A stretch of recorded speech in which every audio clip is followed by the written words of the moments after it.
In 1981, Robert Kirshner aimed his telescope at the constellation Boötes, expecting to find thousands of galaxies. He found almost none. And what he discovered next would haunt cosmology for 50 years. Kirshner was an astronomer at the University of Michigan. He was running a redshift survey, a project to map galaxies across a slice of the northern sky. His target was a wide patch in Boötes, the constellation of the herdsman. The standard cosmological models predicted that in a region that size he should record around 2,000 galaxies. That number was not a guess, it was a prediction anchored in 50 years of measurements. Kirshner counted 60, not 60, 60, 60. His team checked the equipment, they checked the data, they checked the math. There was no error. They had found something that, according to every cosmological model of the time, should not exist. A void of empty space 330 million light-years across. A region so vast that if you placed our entire Milky Way galaxy at its center, the nearest neighbor would be hundreds of millions of light-years away. Greg Aldering, an astronomer who later studied the void with new instruments, put it like this. If the Milky Way had been at the center of the Boötes Void, we would not have known there were other galaxies until the 1960s. Think about what that means.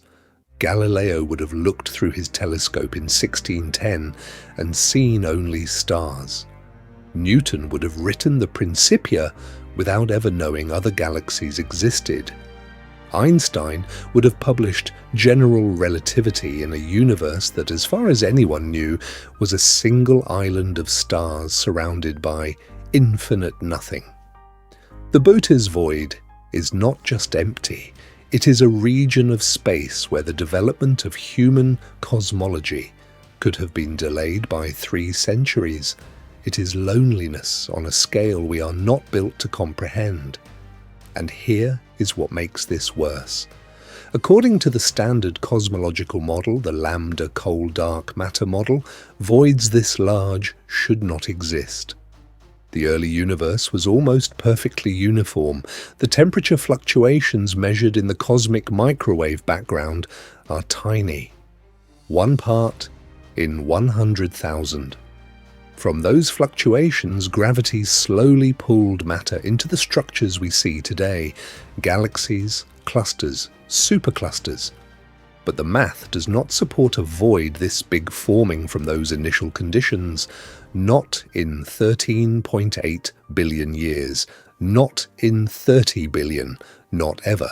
So either our cosmological models are wrong, or the universe was never as uniform as we assumed, or something else happened, something we do not yet understand. For the past 50 years, astronomers have proposed 5 hypotheses to explain the Boötes Void. Each one has been tested against new data. Each one has problems. And the most disturbing hypothesis of all, the one that fringe physicists whisper about at conferences, suggests that the Boötes Void is not the result of any process within our universe. It might be a bruise, a scar, the mark left behind when another universe touched ours. For decades, the question was not whether the Boötes Void existed. Kirshner's measurements had been confirmed by every survey since. The question was simpler and worse. How do you create something that should not exist? Astronomers proposed 5 answers. Each one almost works. Each one breaks down at the edges. Hypothesis 1. The merger of smaller voids. This is the explanation most cosmologists prefer because it does not require new physics. In the early universe, small voids formed naturally everywhere, tiny regions of slightly lower density than their surroundings. As gravity pulled matter outward toward denser regions, these voids grew. They got bigger over billions of years, and sometimes 2 voids that grew next to each other would merge. Then a third would join. Over 13 billion years, this process could in theory produce a single void hundreds of millions of light years across. There is even partial evidence for this. When Greg Aldering resurveyed the Boötes Void in 1989, he found that the few galaxies inside it were not randomly distributed. They formed tube-like filaments cutting through the emptiness, as if multiple smaller voids had almost merged, but left thin bridges of matter between them. The problem with this hypothesis is the math. Modern n-body simulations, computational models that recreate the formation of structure in the universe, do not reliably produce voids the size of Boötes. They produce voids, they produce big voids, but Boötes sits at the very edge of what these simulations can generate, and only in rare statistical outliers. To accept this hypothesis, you have to accept that we are looking at the cosmological equivalent of winning the lottery. Hypothesis 2.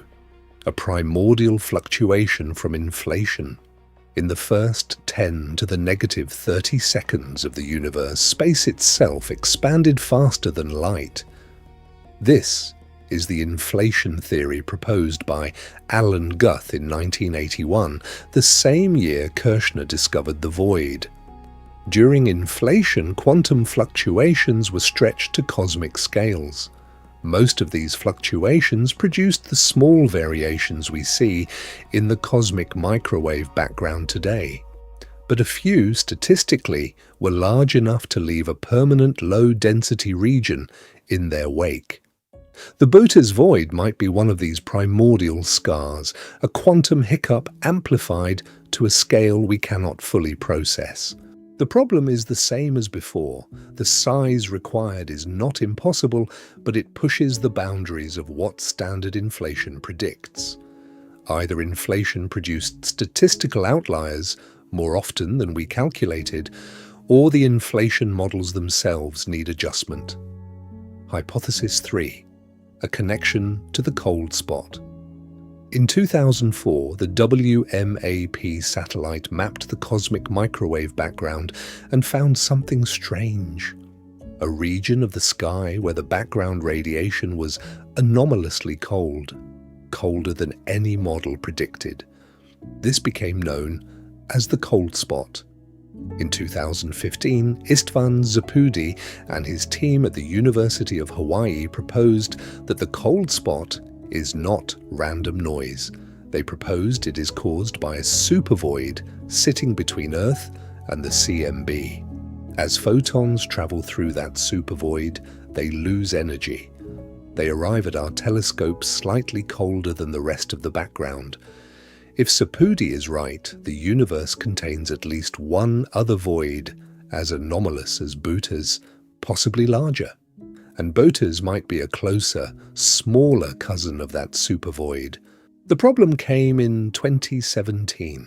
Mackenzie and his team published a follow-up paper in MNRAS, questioning the connection. They could not find a supervoid large enough to fully explain the cold spot, so even the cold spot itself remains unexplained. Mystery stacked on mystery. 3 hypotheses. Each one almost works. Each one leaves something unaccounted for. But 2 hypotheses remain. And the last one, the one fringe physicists whisper about at conferences but rarely publish, suggests that the Boötes Void might not have formed inside our universe at all. The 4th hypothesis comes from the data itself. When the Sloan Digital Sky Survey mapped the Boötes region with modern precision, the picture became more complicated. The void was not perfectly empty, and it was not a simple sphere. The few galaxies inside it formed thin filaments, bridges of matter cutting across the emptiness in tube-like structures. Aldering had noticed this in 1989. The newer surveys confirmed it. This suggests the void is the result of multiple smaller voids that grew, expanded, and almost merged together over 13 billion years. The filaments are the remnants. This refinement is the most empirically supported, but it does not solve the original problem. Even multiple voids merging do not statistically produce something this large. We are still looking at an outlier, a region of space that, in our best simulations, almost never appears. Which brings us to hypothesis 5, the one most cosmologists will not put their name on.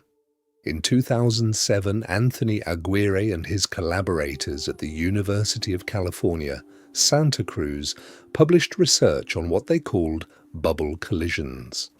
It described a theoretical model in which our universe is not the only universe. In the multiverse hypothesis derived from inflation, universes form like bubbles. Most bubbles never touch, but some do.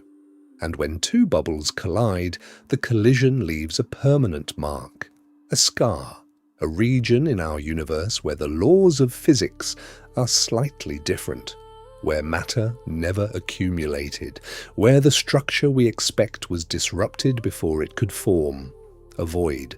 Aguirre's research does not claim Boötes is proof of the multiverse, but the resemblance between his theoretical predictions and the void's actual properties is, at minimum, uncomfortable. We cannot rule it out.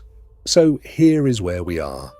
5 decades after Robert Kirshner counted 60 galaxies and started a 50-year mystery, we have 5 hypotheses. Each one almost works. Each one breaks down somewhere. And the most disturbing one, the one we cannot test, is also the one we cannot dismiss. The Boötes Void is 330 million light-years of nearly empty space. It contains 60 galaxies where there should be 2,000. It is large enough that an entire civilization developing inside it could go centuries without realizing the universe is not just stars. It might be the result of cosmic processes we do not yet understand, or it might be the echo of another universe colliding with ours. We do not know. And the most unsettling part is not that the question is open, it is that the question may never be answered. The Boötes Void is too far away to visit, it is too quiet to study in detail. If you want more cosmic mysteries like this one, the kind that scientists cannot explain and might never explain, subscribe to Voidwatch. Next, we look at the largest single object in the cosmos, an object so big it should not be allowed to exist. And no, it is not a galaxy. We will see you in the void.